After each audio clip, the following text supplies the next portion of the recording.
Hello everyone, কি অবস্থা সবার? তো আজকে কোনো ইন্ট্রো বাদ দিয়ে সরাসরি মেইন ভিডিওতে চলে যাব, কারণ হাতে সময় কম আর গ্রামের বাড়িতে আসবো, জাম খাবো না তা কিন্তু হয় না।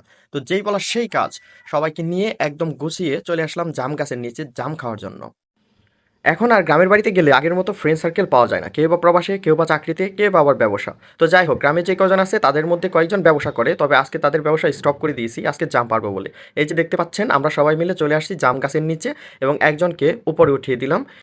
উপর থেকে সে কোটা দিয়ে জাম গাছের ডালগুলো ঝাঁকাচ্ছে এবং পাকা জামগুলো নিচে পড়ছে। এই যে আমরা নিচে ত্রিপলটা ধরেছিলাম যাতে জামগুলা ফেটে না যায় মাটিতে পড়ে এবং নষ্ট না হয়ে যায়, যাতে ময়লা না লেগে যায়। তো যাই হোক, অনেকগুলো জাম আস্তে আস্তে পেরে ফেললাম। এই যে দেখতে পাচ্ছেন, প্রায় 4-5 কেজির মতো জাম পেরে ফেললাম। অনেকদিন পর জাম পাড়তে গেলাম, তাই ছোটবেলার কথা মনে পড়ে গেল। কত না দৌড়ানি খেয়েছি মুরব্বীদের কাছে, তাদের গাছ থেকে জাম পাড়তে যেয়ে। তো যাই হোক, এখন আর কেউ সেই দৌড়ানি দেয় না, আর দৌড়ানি দেওয়ার মানুষও নেই, কিন্তু সেই স্মৃতি মায়া এখনও মনে পড়ে যায়।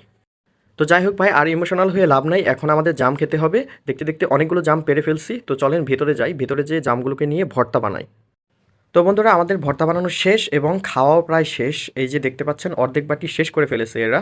তো যাই হোক বন্ধুরা, পরবর্তী ভিডিও দেখার জন্য অনুরোধ রইল, এবং ইউটিউব থেকে দেখে থাকলে আমার চ্যানেলটি সাবস্ক্রাইব করে দেবেন এবং ফেসবুক থেকে দেখে থাকলে অবশ্যই একটি শেয়ার করে দেবেন।